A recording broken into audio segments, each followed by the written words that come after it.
eu tenho umas síndromes pleurais, que é o nosso tema da aula de hoje, certo? Dentro das síndromes pleurales, certo? Temos a síndrome de interposição aérea, que é o pneumotórax. E temos a síndrome de interposição líquida, que é o derrame pleural, tá?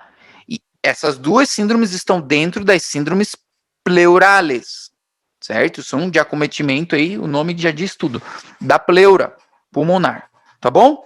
Então, dentro do grupo das síndromes pleurales, tem esses dois grandes grupos, tá? O que diferencia? Tudo diferencia, desde a causa aos seus respectivos signos e sintomas. Então, tomem bastante cuidado.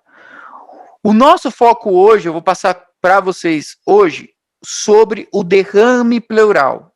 O que vocês entendem sobre derrame pleural? Falem aí qualquer coisa, só para a gente se localizar. Ninguém sabe o que é um derrame pleural? É vazamento de líquido na cavidade pleural, entre as pleuras. Então, estamos falando de líquido entre as pleuras. Perfeito. Pessoal, vocês têm que pegar esse hábito de responder. Estão com medo do quê, meu Deus? Líquido entre as pleuras. Legal. Eu tenho um líquido entre as pleuras, normal, tá? A informação da Patrícia foi boa. Só que na nossa situação do derrame pleural, eu tenho um líquido em excesso. Tem um líquido demais entre essas pleuras. Perfeito. E as causas desse derrame pleural, pessoal? Quais seriam as possíveis causas desse derrame pleural? O que vocês pensariam? Um trauma. Um trauma, então temos uma causa mecânica, boa. Uma causa mecânica. Um edema. Infecciosa, ó, duas puta causa boa já. Uma causa inflamatória, melhor ainda, e uma causa mecânica. E uma causa irritativa, que seja. Tá? Mas agora a gente já começa a desmembrar essas causas. Então, esse edema, na verdade, esse derrame pleural, pessoal, é qualquer afetação. Seja essa afetação inflamatória, irritativa, mecânica, que afete as pleuras, certo? Ou que comprometa a circulação de retorno. E isso ocasiona justamente o acúmulo de líquido ali, tá? Então, basicamente é isso. E dentre esses mecanismos, como vocês falaram, aí eu tenho trauma, inflamação, irritação e por aí vai. Perfeito, tá? Perfeito, não tem problema nenhum, vocês estão certos, tá? Agora, que tipo de líquido pode estar dentro dessas pleuras? Que líquido é? Eu só sei que é líquido, mas que líquido? Pode ser sangue. Sangue, então a Camilita é a do trauma, então ela puxou pro trauma dela. Realmente, pode ser sangue, e justamente esse sangue a gente vai chamar de hemotórax. E o que é um hemotórax? É o acúmulo de sangue entre as pleuras, tá? Hemotórax. Quais são as causas de um hemotórax? Um trauma, como ela citou, ou causas iatrogênicas, sabe? O próprio médico, às vezes ele foi drenar um pulmão ali, foi pôr uma cânula, alguma coisa, foi entubar o paciente, eu não sei, esse cara é louco, né? Não sei, mas pode ser causas iatrogênicas, traumáticas, né? E aí sangue dentro da pleura ali, perfeito. O que mais? Que outro líquido pode ter aí dentro? Transudado. Vamos lá, o André falou e pegando o gancho que o Cláudio tinha falado. Um transudado.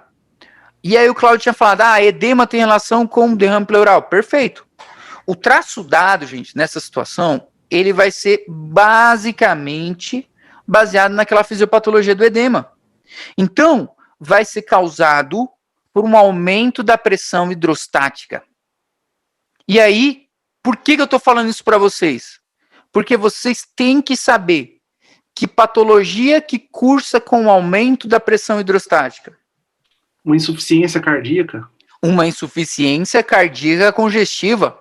Olha o nome dela, insuficiência cardíaca congestiva. O paciente está cheio de líquido. E, por consequência, esse paciente está cheio de líquido no pulmão, certo? Ele pode ter derrame pleural. Por que não? E é um líquido do tipo transudado. O nosso paciente com insuficiência cardíaca, pessoal, está cheio de líquido. Então, tem um aumento da pressão hidrostática. E a outra possível explicação de um transudado, que foi o que o André falou e que o Cláudio falou de edema, era diminuição da pressão oncótica. E que patologia cursa com diminuição da pressão oncótica? Uma síndrome nefrótica?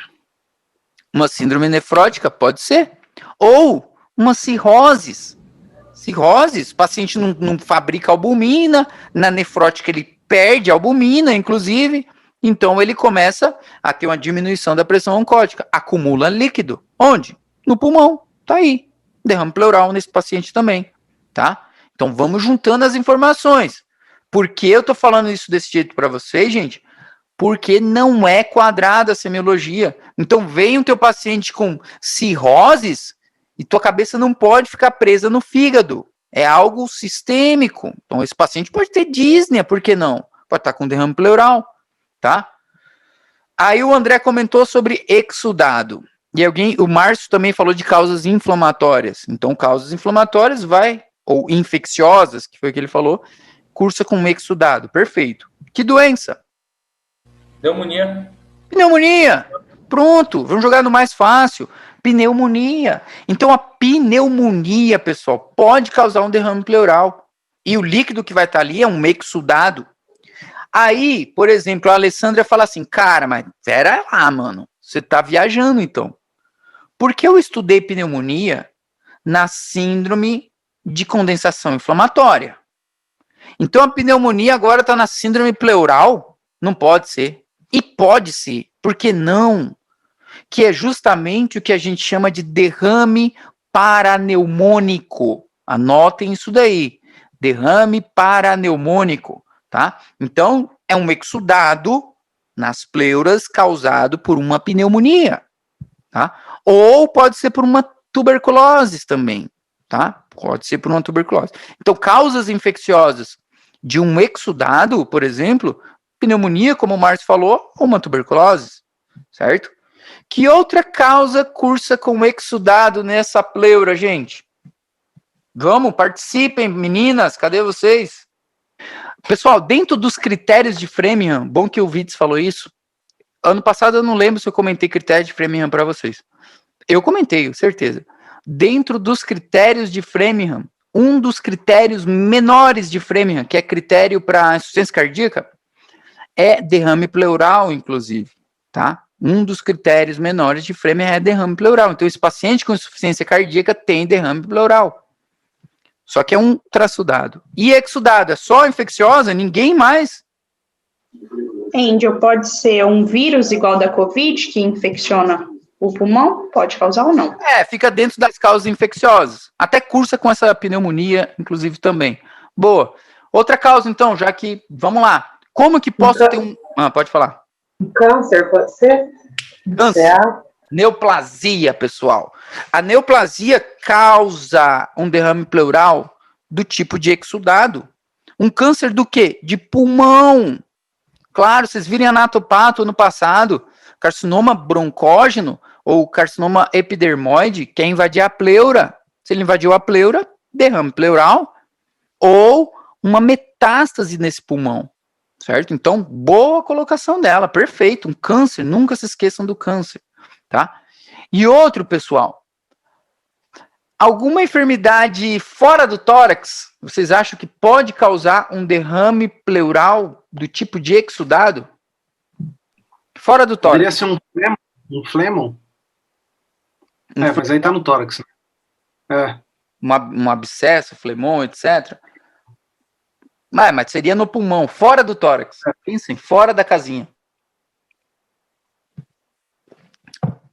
Alguma coisa relacionada com o exudado, como que algo fora do pulmão vai chegar no pulmão, meu Deus? O que pode ser isso? Pode ser o que eu vou falar agora para vocês. Pancreatites aguda. O paciente com pancreatites aguda pode ter um derrame pleural também, nunca se esqueçam, tá? A gente tem uma comunicação. Minha cadeira tá muito barulhenta, cara. Então, eu posso ter o aporte desse líquido vindo justamente desse espaço peritoneal, Tá? Onde? Que doença? Uma pancreatite aguda. Ninguém vai saber disso, gente, em cirúrgica. Ninguém vai saber que pancreatite aguda cursa com derrame pleural. Só vocês que vão dar essa resposta lá, quando perguntarem. Então, paciente com pancreatite aguda pode ter derrame pleural, tá bom? E pode ser patologias sistêmicas, como um lúpus, quem sabe, mas aí já não entra. E esse que o Cláudio estava falando aí, vou pegar esse gancho que ele estava falando, do flemon, de um abscesso. Perfeito. Um abscesso, pessoal, pode cursar com derrame pleural. E é o que a gente chama de empiema. Então agora eu tenho pus puro mesmo no espaço pleural. É chamado de empiema. É signo de gravidade. O abscesso é uma das piores complicações que tem nesse pulmão, certo? Não é frequente, mas pode ter, certo? E posso ter também no espaço pleural aí um quadro que a gente chama de quilotórax. Quilotórax é o acúmulo de linfa, né? Então eu estou com algum bloqueio na drenagem linfática, etc. Se acumula aí e se chama quilotórax, inclusive, tá? Então tudo isso, como que se dá essa ligação da patologia pancreática com o pulmão? Num quadro inflamatório. Então eu tenho lá aumento da permeabilidade vascular, vasodilatação, tudo aquilo que vocês viram. O pâncreas está inflamado, está inchado. E ali a gente tem uma comunicação transdiafragmática. Então o pâncreas se comunica com o diafragma e, por consequência, com o tórax. E aí ele vai passando por continuidade para a pleura, inclusive. E aí ele inflama a pleura. Vocês vão ver que tem muitas patologias. Isso, passa pelo diafragma. Transdiafragmática, uma comunicação. Tem muitas patologias que são assim por continuidade. Tipo, eu tenho uma inflamação de vesícula que acaba inflamando a cápsula do fígado, por exemplo. E aí leva uma perihepatite. É por continuidade. Essa do pâncreas também. Beleza? Então, deu para entender que patologias, vamos trazer as patologias para dentro da semiologia, claro, certo? E as prováveis causas, porque líquido por líquido, tem que saber que líquido é esse, tá bom?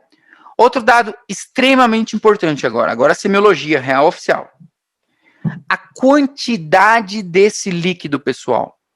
Tudo vai se basear na quantidade desse líquido, para eu definir os meus sintomas e os meus signos. E, por consequência, a minha semiologia se baseia em quanto de líquido tem nesse pulmão, tá? Porque uma coisa é, por exemplo, se o teu paciente é adulto e tem menos de 400 ml, por exemplo, o que vocês acham que esse cara ia manifestar? Que signo esse cara ia apresentar? Tá ali com menos de 400 ml no pulmão. 400 ml seria o quê? Uma latinha de Coca-Cola no pulmão dele. Que signo vocês acham que ele apresentaria? Falem aí qualquer coisa. Nenhum? Nenhum? Mais alguém? Nenhum? Uma lata de Coca-Cola no pulmão dele.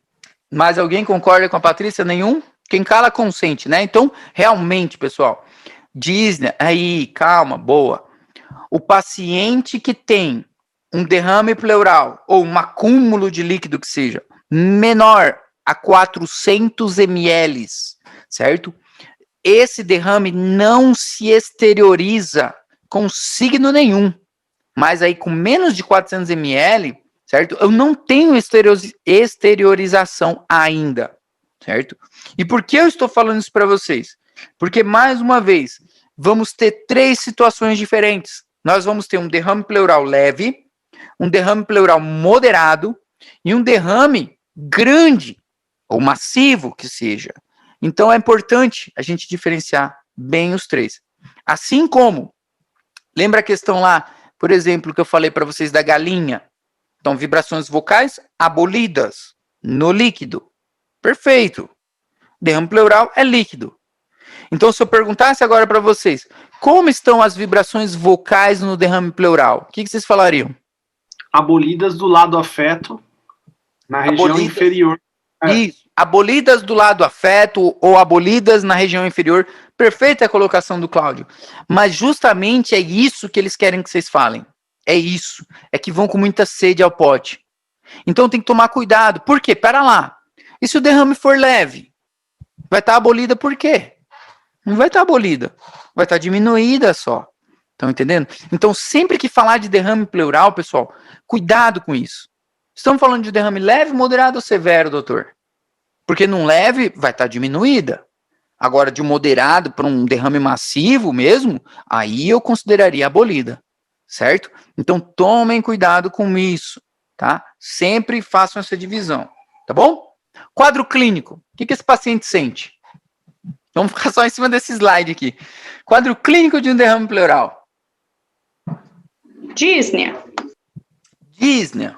Beleza. Vamos partir de um princípio. Dísnea. Não, vamos falando.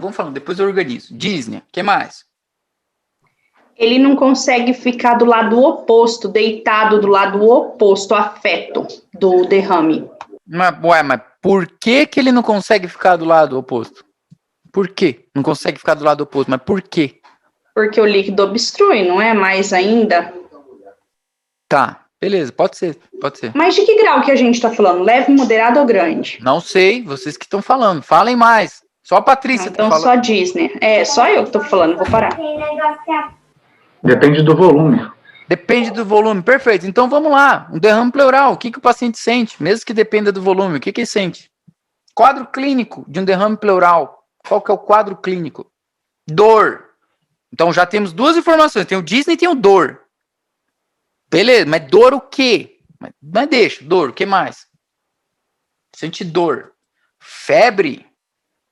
Angina de pecho. Angina de pecho. Tá bom, podem falar. Só mais um. Lembre, vocês estão no pulmão, na pleura. Não sei se Tosse. parece Tosse. Pode falar, Giovana Saldívar. tipo una sensación de opresión.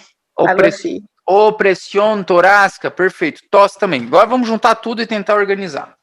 Então, gente, o nosso quadro dor para respirar, melhor ainda. Puta, esse foi muito bom, inclusive. Perfeito. Duas observações. Primeiro, sempre que vocês falarem um sintoma, vocês têm que caracterizar esse sintoma.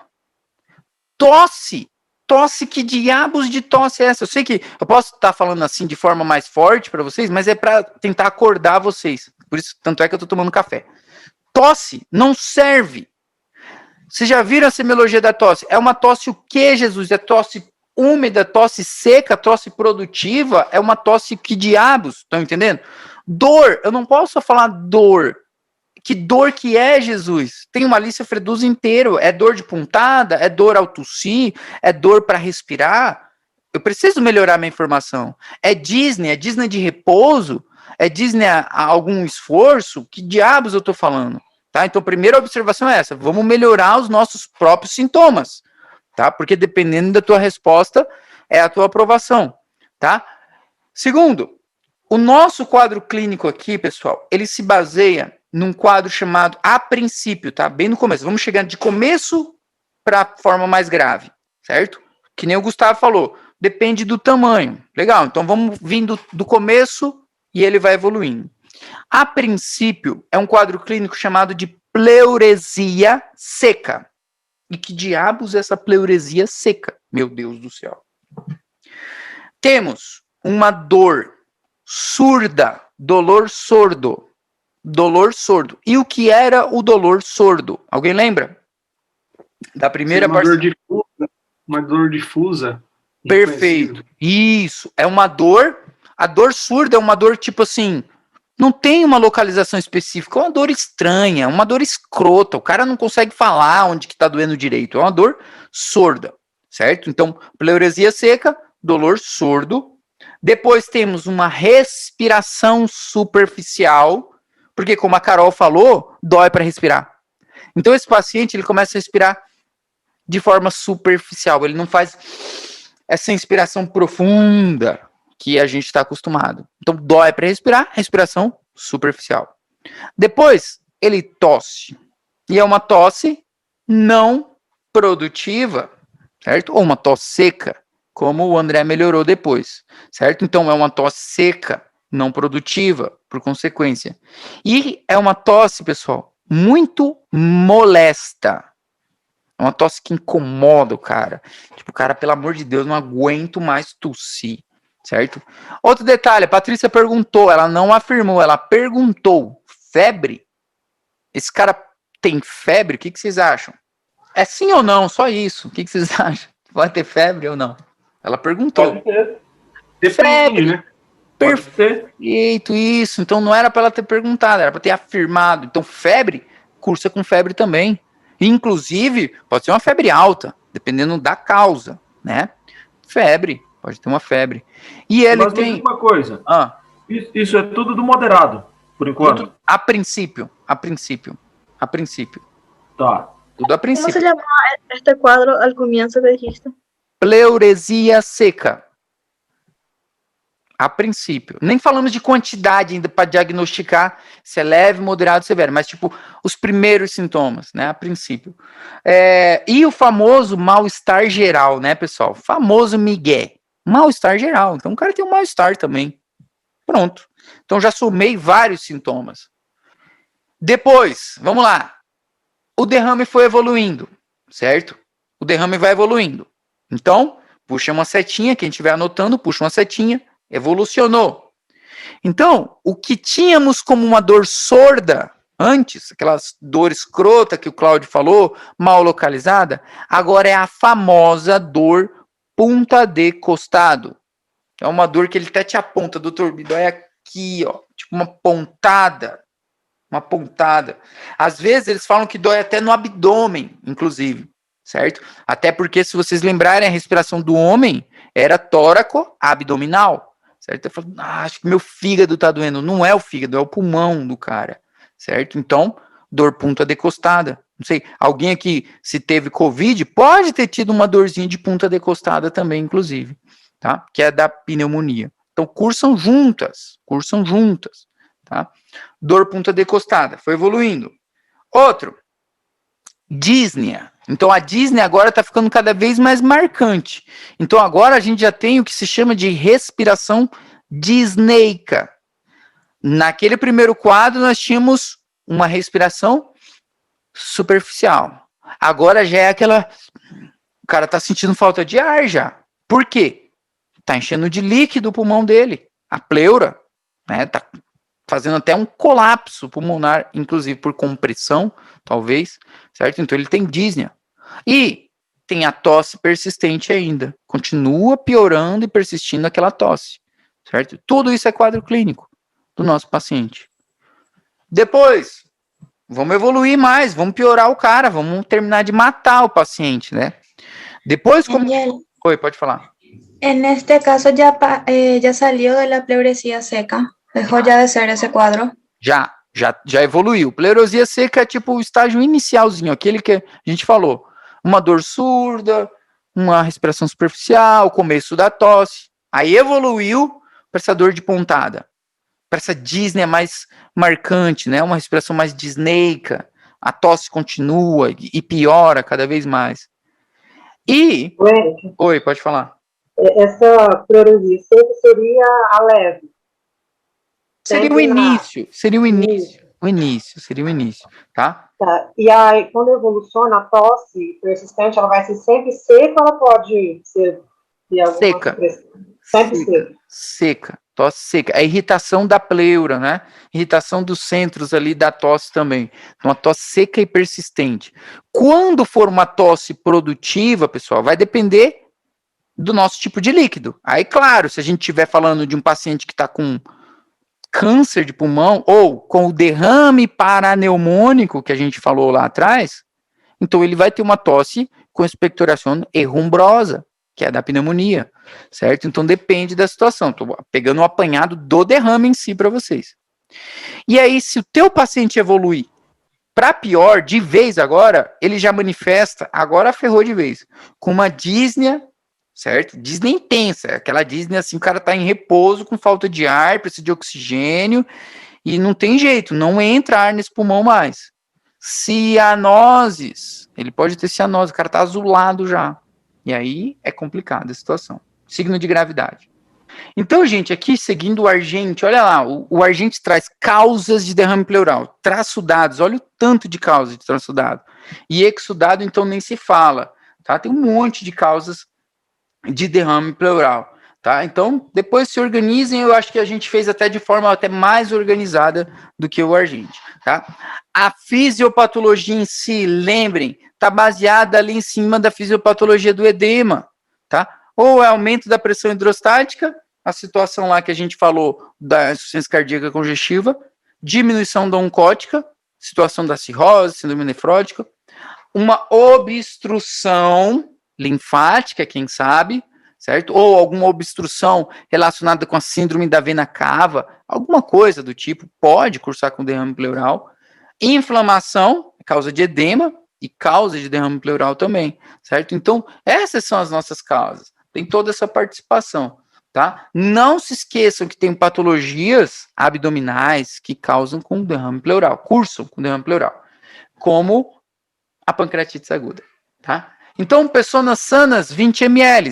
Não é demonstrável menos de 400 ml. Acima disso, ele já começa. E como que ele se manifesta? O quadro... aqui, ó, que eu tinha falado para vocês. A pleuresia seca. Tá, tava falando. Dísnea, quadro clínico importante, mas proporcional ao tamanho do derrame, viu? Não é à toa que está essa observação. Então, tem uma dísnea ali, a princípio, respiração superficial, certo? Tá lá, pleuresia seca, respiração superficial. Logo em seguida, já temos uma respiração disneica e depois a gente tem uma disnea intensa, aí ferrou de vez, certo? Então é proporcional ao tamanho do derrame. A tosse, perguntamos, tosse seca, irritativa, molesta, incomoda o cara, sabe? Compressão dos centros da tosse também. E a dor? Dor surda pode ser, tá? A princípio, e depois a famosa dor punta de costado, certo? A dor punta de costado. Não fiquem quadrados, tipo, punta de costado é pneumonia. Calma, tá? Isso daí que é o problema. A gente às vezes fica só preso numa coisa e se ferra, tá? E vamos para o que importa, nossa semiologia. Anamneses, o que perguntar para um cara que está com derrame pleural ou que eu estou suspeitando que ele tenha derrame pleural? Primeira coisa, pessoal, tudo se baseia nas causas. Então, vamos descartar causas cardíacas. Então, se tu está diante de um paciente, vamos supor que o motivo de consulta dele, vamos supor o cara com insuficiência cardíaca. O teu paciente com insuficiência cardíaca, pessoal, ele consultaria pelo quê? Insuficiência cardíaca. Consulta pelo quê? Falta de ar. Por dísnea, né? Por falta de ar. E essa dísnea, nunca se esqueçam, é uma dísnea que vai ter aquela classificação lá da New York Heart Association. Dísnea de repouso, dísnea de pequenos esforços, enfim, vai ser uma dísnea, certo? Ademais dessa dísnea, eu preciso de vir com outras queixas, como um edema de membros, certo? Como uma tosse noturna, com dísnea paroxística noturna, com ortopneia, tá? Então, esse é o meu paciente com insuficiência cardíaca. E ele pode ter derrame pleural, do tipo de traço dado. Então, eu investigo patologias cardíacas, eu investigo patologias hepáticas, então pergunto se esse paciente tem um hábito etílico, teve uma hepatite, alguma coisa do tipo, certo? Para poder descartar, certo? A questão dos edemas. Se o edema é só nos membros inferiores, eu penso em patologia cardíaca, certo? Se ele te relata que ele tem edema facial, vocês pensam numa síndrome nefrótica. Tá vendo como que a situação vai mudando? Então, na tua ectoscopia, tá ali para vocês descreverem certinho, tá? E traumas, facada, caiu de moto, acidente de trânsito e por aí vai, hemorragia interna e tal. Essa situação aqui, vamos lá, vocês não precisam saber de radiografia, não tem importância nenhuma para a vida, tem sim, mas vocês não precisam saber por enquanto. Mas olhem por cima aqui, rapidão, só uma coisa que eu quero mostrar para vocês. Basicamente, o nosso parênquima pulmonar, ele era para estar desenhado aqui bonitinho, certo? E todo mundo está conseguindo ver que ele não está aí, é óbvio, tá perfeito, certo? O que está escuro, que vocês estão vendo negro aqui, é ar, certo? É ar. E o que vocês estão vendo claro aqui não é ar, tá? É líquido, provavelmente, tá? Então, o que que me indica isso daqui, pessoal? Isso aqui é um derrame pleural o quê? O que que vocês acham? Leve? De mediana cuantía. Mediana. Derrame pleural mediano. É um derrame pleural mediano. E uma coisa que eu queria que vocês olhassem com carinho também, gente, é isso daqui, ó. O ar. O problema de vocês é líquido, certo? O problema de vocês é líquido. Mas como eu falei, não deixem a cabeça de vocês presa. Olhem o ar. O ar dos outros, o ar do pulmão, olha só, tá muito mais escuro do que o normal. E o que diabos isso quer dizer? Quer dizer que aqui tem, sabe o quê? Muito ar. Aqui tem muito ar. Por que tem muito ar aqui? Para compensar a falta de ar daqui. Então, uma forma que o organismo do paciente tem, meio que dar uma amenizada, tentar compensar, ele acumula ar no parênquima saudável ainda, no pulmão sano. O exame físico de vocês, que está escrito aí bonitinho nesse slide, e no livro de vocês, todo o exame físico que eu montei das síndromes respiratórias, eu deixei separado assim, bonitinho para vocês já. Inspeção, palpação, percussão e ausculta. Perfeito. Só que, vamos melhorar. A nossa situação aqui é diferente disso que está aí, pessoal. Tá? Então, vocês vão ter que pegar o caderninho de vocês, porque não está escrito aí, e eu vou mandar esse slide para vocês e anotar. Então, já dividam aí em derrame leve, derrame moderado e derrame grande. Escrevam aí. Eu ia escrever, mas eu não vou escrever. Escrevam aí. Derrame pequeno ou leve, derrame moderado e derrame grande. De boa? E já anotem em seguida do lado. O derrame pequeno. Quantos ml era um derrame pequeno? 500 a 1000 ml. 500 a 1000 ml. Perfeito. Um derrame mediano, de quantos ml? Por encima de 1500 ml. Isso. E um derrame grande acima de 3000 ml. 3.000 ml. E com menos de 400 ml, o paciente não manifesta nada. Assintomático, inclusive. Perigo. Tá? Olha lá, os derrames menores a 400 ml não se exteriorizam. Pronto, perfeito. O que vocês têm que saber? Vamos lá. Inspeção de um derrame pequeno. O que vocês acham que vai ter? Inspeção de um derrame pequeno. Vocês vão falando, a gente vai corrigindo. Vai ser bem rápido. Inspeção de um derrame pequeno. Expansibilidade torácica do lado afeto diminuída, né? Expansibilidade torácica. Agora é mais do exame físico mesmo, tá? Eu vi que o Márcio estava querendo falar Disney e tal. Poderia usar a Disney, mas, sabe, ficaria naquela interrogação. Mais do exame físico mesmo. Então, o exame físico do tórax em si. O Cláudio falou expansibilidade diminuída no hemitórax afeto. Mais alguém? Mais alguém? Então, Frequência respiratória aumentada? Frequência respiratória aumentada, um derrame pequeno, 500 ml. Estamos tentando, né? O que vale é a tentativa. A inspeção desse paciente, pessoal, é normal. Então, no derrame pequeno, a inspeção dele, cara, você acabou de falar aqui, ó, que 400 ml não se exterioriza, com 500 ml, normal na inspeção, tá? Então, tem uma inspeção normal. Poxa, mas eu vou pôr normal, o que eu poderia pôr? Tá certo, poderia até colocar um aumento da frequência respiratória. Seria uma boa. Um aumento da frequência respiratória, mas nada assim que mude muita coisa. Eu poderia, como Miguel também, fazer o contrário, falar expansibilidade torácica aumentada do lado não afeto. Não faz isso não. Tá normal, basicamente. Então, uma inspeção dele, sem frescura mesmo, normal. Seria normal, não mudou nada. Na inspeção, não. Na palpação, o que vocês falariam? Derrame leve ou pequeno, que seja. Na palpação, cadê as meninas? A vibração vocal que o Cláudio comentou, ficou até com medo, agora o cara vai estar tudo normal. Como que é o esquema da vibração vocal? Quando tem sólido, essa vibração vocal está aumentada. Quando tem ar, a vibração vocal está diminuída. E quando tem líquido, a vibração vocal está abolida. Né? A gente falou disso na aula da galinha. aqui a gente tem líquido, certo? E eu falei isso no começo da aula, inclusive, não lembro quem que falou, tá? Aqui tem líquido. Como está a vibração vocal nesse paciente? Por ser leve, eu falaria que estaria conservada.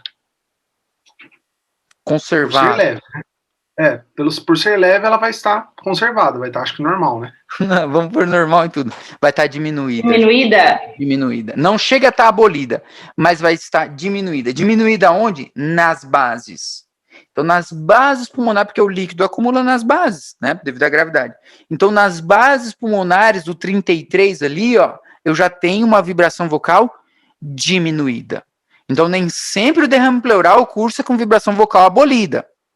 Tá? Um derrame pleural pequeno tem vibração vocal diminuída. Ah, mas é líquido. Mas ainda não é tanto líquido assim. Diminuída, tá? Outro achado da palpação poderia ser o migué, né? A expansibilidade torácica diminuída. Ué, mas você falou que na inspeção ela tá normal? Perfeito. Na inspeção eu não vi. Mas eu fiz a minha manobrinha de roll-out. Opa! Aqui ela está diminuída. Tanto é que a palpação serve para confirmar o que você está vendo. Então, por mais que eu não vi na inspeção, passou meio desapercebido, na minha manobra, a minha mão é para isso. Opa, está levemente diminuída. Onde? No hemitórax afeto. E a vibração vocal está como? Está diminuída também. Mas está abolida? Não, está diminuída. Onde? Nas bases. Tá? Então anotem. O que mais? Percussão. Como está a percussão desse pulmão de um derrame pequeno? Vai, Giovana. Se fosse grande, ele estaria mate, né? Não, Márcio, não. Esquece grande, estamos falando do pequeno. Não, então. A pergunta é para responder essa aí. Tá, vai lá. Desculpa. Estaria mate se tivesse um derrame pleural grande? Se fosse grande, o líquido é mate, perfeito. Então eu poderia falar que como é pequeno poderia estar normal ou com uma submatidez? Seria arriscado. O melhor falar que está com uma matidez na base, né? Matidez na base. Isso daí mesmo. Seria mate, tem líquido. Já não tem ar, querendo ou não. Na verdade, matidez nem ar e afeta, que seja, matidez nas bases. Ou, como o livro traz, uma matidez que não sobrepassa a linha axilar posterior. Aí ferrou de vez, né? Mas se quiser, pode ser. Uma matidez que não sobrepassa a linha axilar posterior. Linha axilar posterior. Tá? A matidez não passa dela. Certo? Que é isso mesmo. É uma matidez porque tem líquido, só que ela fica ali mais para a parte inferior mesmo. Tá? Muito bem. Auscultação. O que encontramos na ausculta de um derrame pleural pequeno? Ausência de murmúrio vesicular nas bases. A mí lo que me complica es eso tipo de leve. Yo iba a decir que tipo en un derrame pleural, no sé, más extenso, puede estar, el murmullo vesicular puede estar alterado, tipo aumentado, así. Sim. Por ahí yo no sé, leve. Murmúrio vesicular diminuído? Diminuído. Murmúrio vesicular diminuído. Diminuído onde? Diminuído onde? Na base? Afeta, na área afeta, na base. Na área de matidez, pronto, deixei até mais bonito. Murmúrio vesicular diminuído na área de matidez. Então, se eu tinha matidez ali, eu acabei de escrever matidez, então murmúrio vesicular diminuído na área de matidez. Por que não é abolido, então? Calma, porque é um derrame pequeno ainda. Calma. A gente vai chegar no abolido. Lembra, vocês têm 3 colunas para preencher, certo? Então, a gente vai chegar no abolido ainda. La respiración broncovesicular, respiración laringotraqueal. Sim, é o que Não, perfeito, foi o que a Patrícia falou agora. Escutação da voz. A voz, aí. A voz a gente escuta também. Então eu peço mais uma vez para o paciente falar 33. Por que não, Jesus? Por que não? Tanto é que, lembra que eu imitei uma cabra para vocês semana passada? Eu nem sei como é cabra em Guarani, eu queria até saber. Eu imitei uma cabra para vocês, falei 33. Cavará. Como que é? Cavará. Cavará. Olha, até imitei um cavará para vocês, e vocês esquecem da ausculta da voz. Brincadeira, né? E realmente, a ausculta da voz. Então, aqui num derrame pequeno, nós temos broncofonia. E o que diabos é a broncofonia? E agora? Ferrou. A broncofonia, pessoal, é só um aumento da voz. Lembrem que a voz não é distinguível, não é nítida no pulmão saudável. Vocês vão, ao escutar, tipo, não dá para eu entender as sílabas, tudo bonitinho, certo? Uma situação de broncofonia é só o aumento. Então, aqui no derrame leve ou pequeno, nós temos broncofonia. Então, a questão da broncofonia, desculpa mais uma vez, é um aumento dessa ressonância vocal sem nitidez. E nessa situação aqui, claro, em área afeta, tá? Ou na zona de matidez que seja, broncofonia em área afeta, tá? Então, resumindo o derrame pequeno, como que ficou? Inspeção, normal, certo?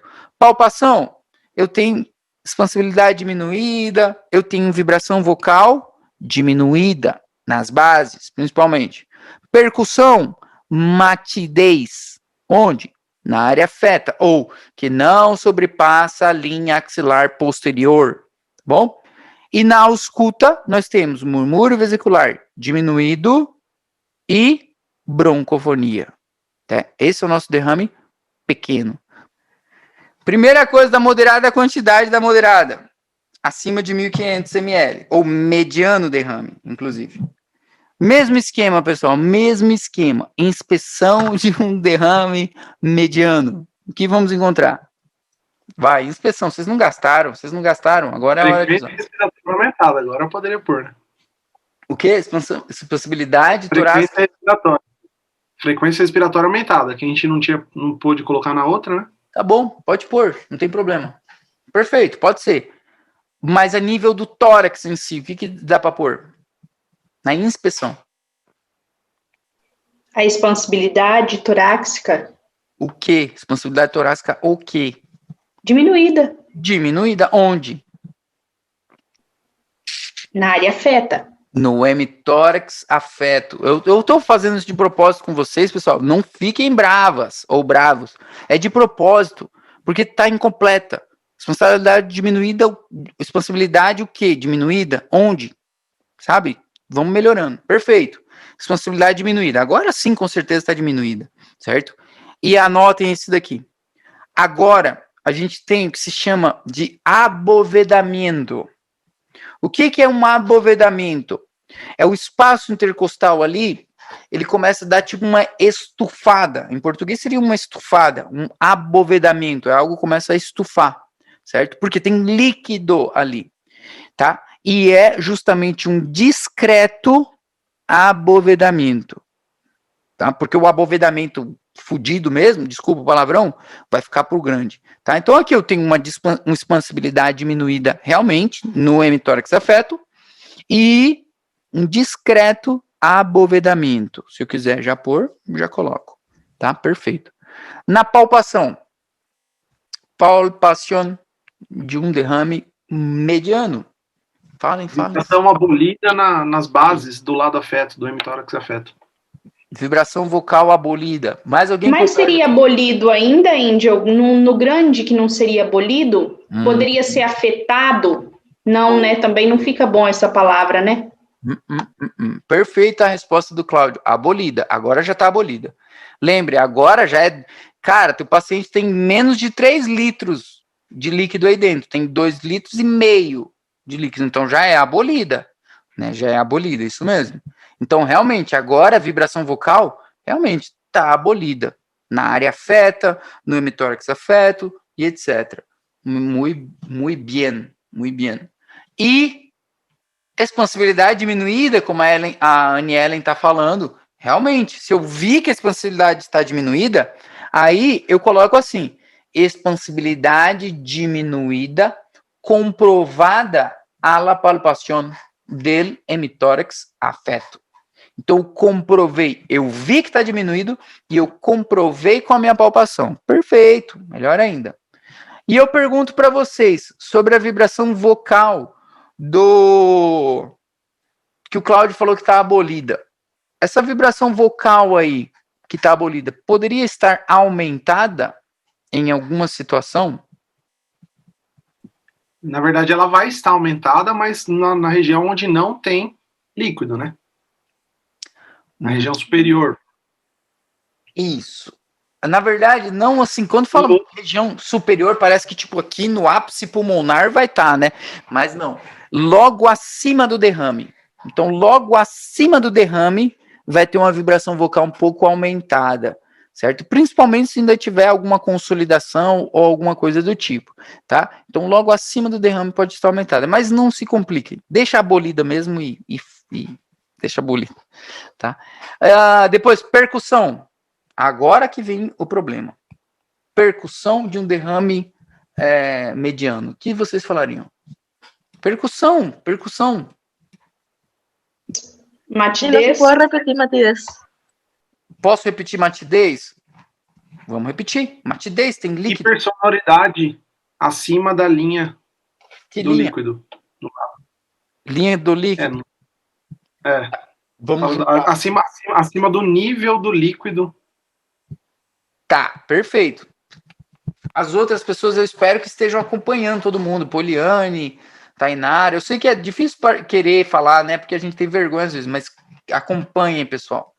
Essa parte agora é a hora que vocês têm que fechar o Tinder de vocês, o Instagram de vocês, o Twitter, o WhatsApp, o TikTok, o Nharacopa, Guaré, Santana Muneca, no Decuretiti, Novacaí, Catiterei, fecha tudo e presta atenção. Sério mesmo, tá? Porque agora nós temos os principais achados do derrame pleural, que são as curvas e os seus triângulos. Vou até mudar a imagem para vocês. Essa imagem aqui explica um pouco melhor, tá? Então aqui, pessoal, estamos diante de um derrame de mediano tamanho, tá? Prestem bastante atenção. Então tem o líquido, certo? E esse derrame forma uma parábola, certo? Então eu tenho uma matidez em parábola. Isso aqui que vocês estão vendo é uma parábola, igual na escola, certo? Eu espero que vocês tenham fechado todos esses aplicativos aí. Então, eu tenho matidez em parábola. E aí o Cláudio comentou agora, era uma matidez, não sei o que lá, da linha. Eu até me assustei, eu falei, porra, linha? Que linha? Eu perguntei pra ele. Aí ele falou, é a linha do derrame. Beleza, quase, mandou na trave ali. Mas tem um nome essa linha, basicamente. Ou tem o que a gente chama de curva, tá? Ou linha, tanto faz, tá? Linha acertaria. Mas pode ser chamado de curva de Damascus, ou linha de Damascus, como está escrito aqui, damoiseal. Se quiser falar, damoiseal, tá? Mas fica muito pedreiro. Mas é a curva de Damascus, ou a parábola de Damascus. E o que é essa parábola? Justamente é quem delimita a zona de matidez. Então eu vou fazendo a matidez e eu desenho uma parábola com concavidade superior, que nem vocês estão vendo aqui. Isso aqui peraí, eu tinha que pintar de azul. Azul claro. Então, tudo isso daqui façam de conta que é líquido. E esse líquido desenha uma parábola. Esse desenho aqui, ó, tá na cara que vai estar um desenho desse para vocês na prova de vocês, com essas linhas, para vocês falarem o que é cada linha daquela. É óbvio que isso daí cai, certo? E quem tá com o TikToker aberto aí, tá ferrado. Tô zoando. Aqui tem tudo líquido, perfeito? E esse desenho aqui é o que a gente chama de linha de Damascus. Fim. Deu para entender já. Linha de Damascus. Não se esqueçam. Ou curva de Damascus. Tá bom? Outro achado importante nesse derrame. Peraí que meu mouse sumiu. Eu já mostro para vocês. Prestem atenção numa coisa. A coluna vertebral de vocês, pessoal, a coluna, quem tiver curiosidade em casa, percutam a coluna de alguém.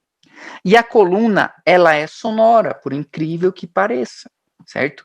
Só que se eu tenho líquido aqui, do jeito que vocês estão vendo nesse desenho, esse líquido está reemplaçando a coluna.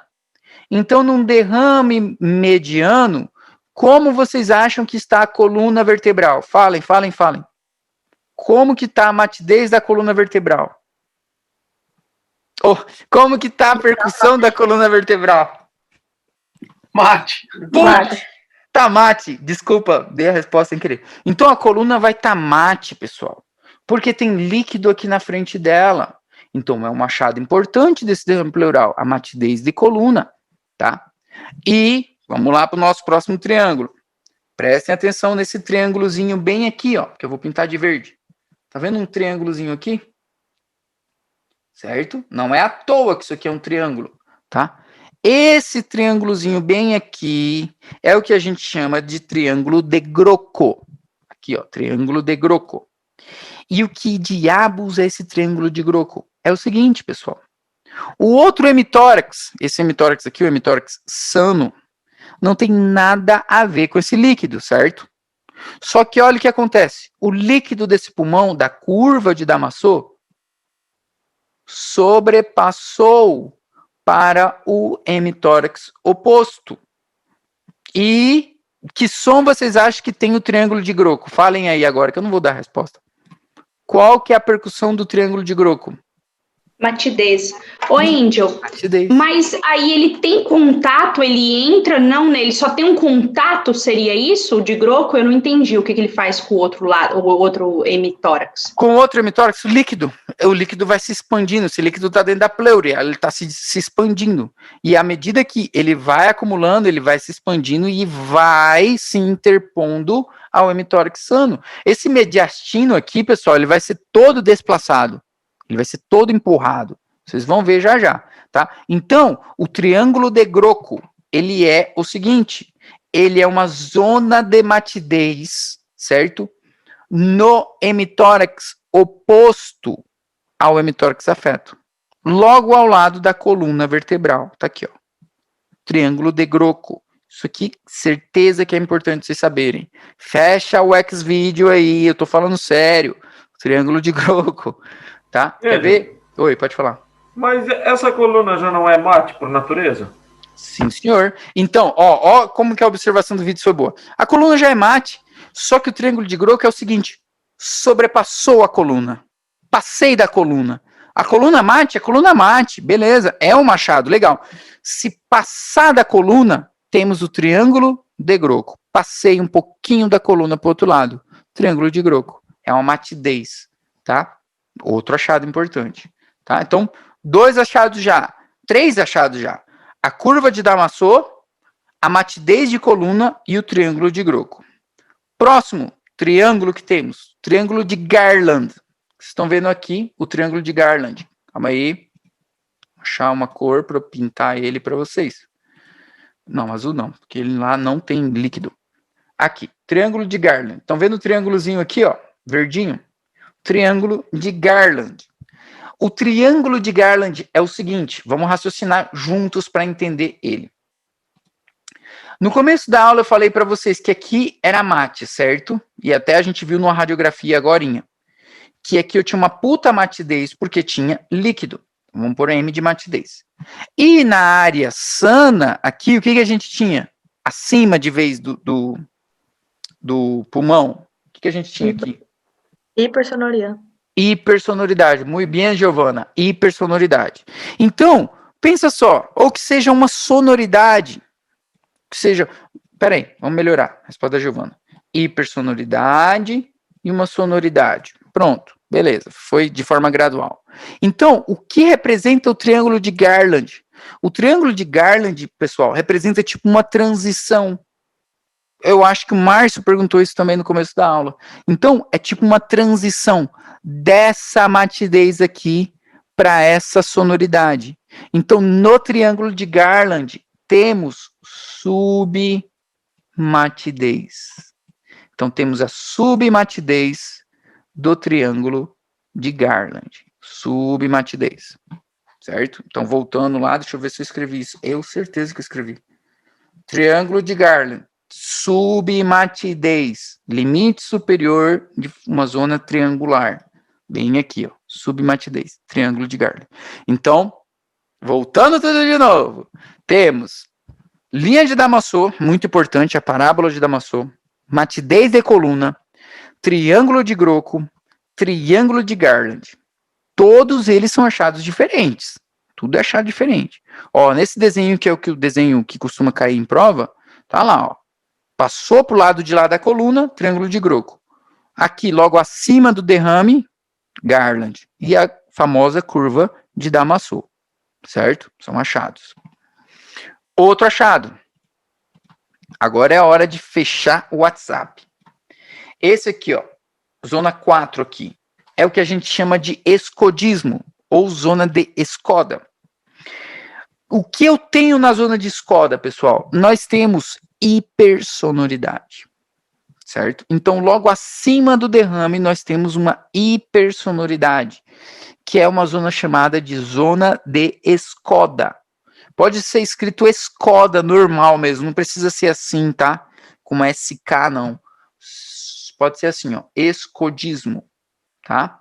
Hipersonoridade. Ou timpanismo também, tanto faz, tá? Então, eu venho de matidez, submatidez, hipersonoridade, posso ter uma sonoridade também aqui conservada. Beleza? Então, tudo isso são achados na percussão, tá? É muita coisa para uma percussão de um derrame pleural mediano. Alguns livros trazem com tudo isso daqui já, ó, hipersonoridade também, já generaliza de uma vez, sem muita frescura, sabe? Mas dá na mesma. O que vocês têm que entender é que eu vou ter essa hipersonoridade para suprimir, para compensar a minha ausência de ar devido ao líquido. Aí sim, tá? E a linha axilar posterior, olha lá, a linha axilar posterior, e realmente aqui está sobrepassando a linha axilar posterior, linha axilar média e linha axilar anterior lá na frente. Sobrepassou, já é um derrame mediano, inclusive, tá? Esses achados, pessoal, são achados de percussão, tá? Wendel, Oi. esse triângulo de Garland, a submatidez dele pode ser confundida com a submatidez do coração? Boa pergunta. Muito boa pergunta, inclusive. O derrame pleural do lado esquerdo, pessoal, é um detalhe muito importante. No derrame pleural do lado esquerdo, no lado esquerdo nós temos uma zona, muito bom que o Diego comentou aí, eu acho que foi ele, chamada triângulo de, o espaço de Traube, certo? E é um achado importante também. O espaço de Traube, ele é timpânico, certo? Como vocês viram na aula lá do exame físico. Espaço de Traube é timpânico. Se eu tiver líquido no meu pulmãozinho esquerdo, certo? Então eu vou ter o desaparecimento do timpanismo de Traube, porque tem líquido ali, ficou mate, ou matidez no espaço de Traube, por exemplo, certo? Acho que foi isso que você perguntou, né? Se fosse um derrame do lado esquerdo, o que ia acontecer? É justamente isso. Isso, exato. Se na percussão eu poderia confundir, na verdade, com a submatidez do coração. Do coração, não. Tem que subir um pouquinho mais. Aí já é um derrame muito grande. A gente vai chegar nele. Da localização não, né, no caso? Não, do espaço de Traube, sim. O espaço de Traube vai sumir, se for do lado esquerdo. Vai ser mate, inclusive, tá? Então, gente, todos esses achados aqui é muito importante. Isso aqui, com certeza, é muito importante, tá? A ausculta desse derrame. Faltou a ausculta de um derrame mediano. O que dá para falar da ausculta dele? Ausculta, peguei meu esteto, acabei de ganhar meu esteto. Vou auscultar meu paciente. Vai, Camilita. Abolido. Abolido o quê?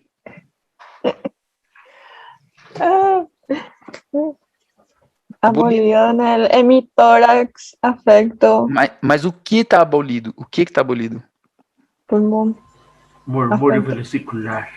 O murmúrio vesicular abolido no hemitórax afeto, ou na área afeta que seja. Perfeito, certo. Agora está abolido. Lá no pequeno estava diminuído. E podemos auscultar também, até não tinha falado isso, mas um soplo pleurítico, certo? Até então dá para auscultar, tá? Soplo pleurítico entre as pleuras, tá? No grande eu não tenho esse soplo pleurítico porque as pleuras estão muito longe, tá? E a ausculta da voz, não esqueçam da ausculta da voz. Aqui, pessoal, nós temos pectorilóquia. E o que diabos era a pectorilóquia? A pectorilóquia é o peito que fala.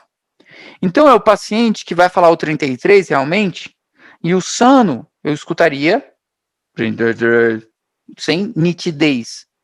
E na pectorilóquia eu ausculto 33. 33. 33. Então aqui ele tem pectorilóquia. Áfona, inclusive, se quiser melhorar. Mas, para melhorar de vez, porque a gente tem que usar esse achado, que é a voz da cabra, em algum lugar. E é aqui. Então, a maldita ou bendita egofonia, vocês vão usar aqui, tá? Então, onde eu uso a egofonia? A egofonia, pessoal, é o seguinte, logo acima do derrame, nós temos egofonia, que é aquela voz da cabra.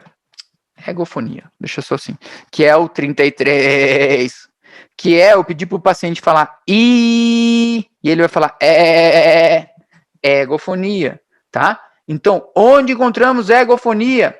Acima de um derrame pleural, logo acima de um derrame pleural, tá? Então, esse foi o nosso derrame mediano, ele é o mais detalhado, ele tem muita coisa, tá?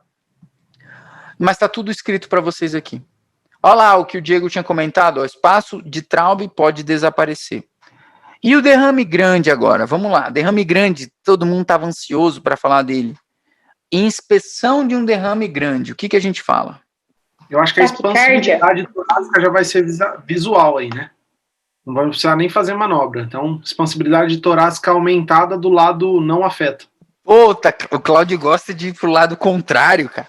Mas tá bom, vamos usar, mas não é muito legal não essa resposta. Mas vamos, tentem outra. Aumento do líder, né? Responsibilidade torácica. Expansibilidade torácica diminuída, que o Diego falou, legal. A Ludmila tava falando alguma coisa.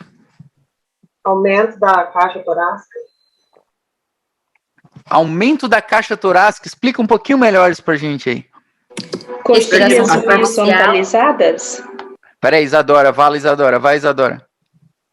Respiração superficial. Respiração superficial, poderia ser, mais ou menos. O que ela quis dizer, acho que foi aquela questão que você falou do abombamento, não é? Também acho, eu até preferia, né, se ela tivesse falado isso. Aumento dos espaços intercostais, muito bem também, essa daí foi legal, do Ricardo. Coxilhas horizontalizadas? Enfim, vamos lá, vamos juntar tudo isso daí. A Ludmila falou uma muito boa, assim, falou, muito bom. A questão que a Isadora falou da respiração superficial, pode ser, mas focando mais no tórax em si, a Ludmila falou algo muito interessante, que era aumento do tórax, mas basicamente eu acho que ela quis falar o abovedamento. Lembra que no derrame mediano a gente tinha um abovedamento discreto. Agora é grande, agora tem um abovedamento, com certeza o abovedamento, sabe aquela, não sei como que é em português, abovedamento tipo eu falei agora, aquela hora a palavra e esqueci agora. Enfim, o abovedamento do tórax é nítido agora na inspeção, tá bom? De um derrame grande. Além do que o Ricardo comentou. O Ricardo comentou... Estufado, isso, eu usei a palavra estufado. Ricardo comentou, aumento do espaço intercostal. Legal? Posso utilizar espaços intercostais distendidos, certo? Aumentados ou distendidos também. Seria uma boa. Por quê? Como tá abombado, tá abovedado isso, tá estufado, realmente os espaços intercostais estão distendidos. E, pegando o gancho do que a Isadora comentou sobre a respiração, e que eu complementei falando que, tipo, presta atenção, agora esse cara não respira mais. Ele tá cianótico, inclusive. E aí meio que vocês falaram assim, olha, de expansibilidade diminuída? Não, agora ferrou. Aqui é imobilidade do hemitórax. No derrame pleural grande, massivo, o hemitórax está imóvel. Nem mexe mais. Não tem nada ali de ar. Tá entendendo? Como que muda? Eu acho que você ia falar alguma coisa, Ludmila? Ou não? Não, eu não vi que o meu áudio estava ligado, tô falando sozinho. Tá. Então, em relação à expansibilidade torácica, agora é imobilidade do hemitórax. Agora ele respira só com o outro lado. Agora ferrou. Esse lado aqui está imóvel completamente. Então, nessa inspeção, o que chama a atenção? Abovedamento, distensão dos espaços intercostais e imobilidade do hemitórax, afeto. Não esqueçam, do afeto. Abovedamento do hemitórax, Afeto. Palpação, vamos para palpação. Vai, palpação de um derrame grande. O que vocês falariam? Já vamos terminar. Tá fácil agora, né, pessoal? Palpação de um derrame grande. Vai, Gi. Galinha na água não voa. Não nada. Galinha na água não nada. Muito bem também. O que isso quer dizer? Vibrações vocais abolidas. Abolidas. Vibração vocal completamente abolida. Onde que está abolida? Hemitórax afeto. No hemitórax afeto. Isso. Vibrações vocais abolidas no hemitórax afeto. Perfeito. Certo? O que mais que eu tenho nessa palpação? A expansibilidade torácica dessa palpação. Lembra que eu posso ver e eu vi que o tórax estava imóvel. Eu posso comprovar. A expansibilidade torácica nessa palpação está abolida também. Expansibilidade abolida. Não está expandindo. Ferrou. Acabou tudo. Que mais? Percussão agora. Não sei nem que hora é esse onda. Matidez onde? Em todo o hemitórax afetado total. Em todo o hemitórax. A matidez do mediano era aquela curva de Damasceno. Não se esqueçam da curva de Damasceno. Aqui é matidez em todo o hemitórax. E outro detalhe importante. A matidez agora, eu tenho o desvio do mediastino ao lado oposto. Ou seja, isso é bom até para o raio-x também. O derrame pleural, ele desplaça o mediastino. O derrame desplaza, empurra. Eu falo desplaza para ficar D com D. O derrame pleural, do jeito que enche esse pulmão aqui, o meu mediastino é desplaçado, certo? Então eu desplaço para o lado oposto, mediastino. Então eu vou percutindo e vou ter o mediastino todo desplaçado para o lado oposto. Tá? Isso é importante, porque na atelectasia, que a gente vai ver depois, a atelectasia atrai o mediastino. Por isso que eu falo o D com D, o A de atelectasia com atrai. Tá? Então, no derrame pleural, o mediastino é desplaçado. E cuidado que a palavra é mediastino mesmo. Algumas pessoas falam assim, no derrame pleural, a tráquea é desplaçada. Porra! Não é a tráquea, é o mediastino inteiro. Então tá errado falar que a tráquea é desplaçada, tá? Então pode ser isso daí também, desplazamento do mediastino hacia o lado oposto. Mas a matidez de tudo é mais importante. O que mais? Percussão, auscultação, para terminar. O que temos na ausculta de um derrame grande? Murmúrio vesicular abolido? Murmúrio vesicular abolido, perfeito. Muito bem também. Onde, Adriele? No hemitórax afeto? No hemitórax afeto. E a voz desse paciente? Vimos lá a broncofonia no pequeno, a da cabra, a do bode, a egofonia no mediano, e a voz no derrame grande?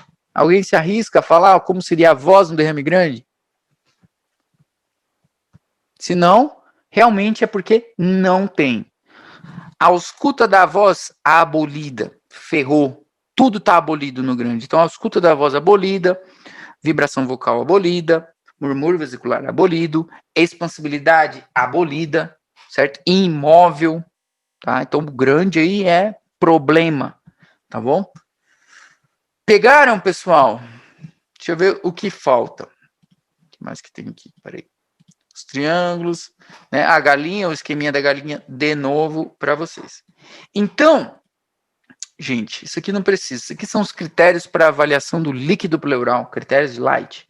Então, pessoal, graças a todos vocês. Muito obrigado. Fim.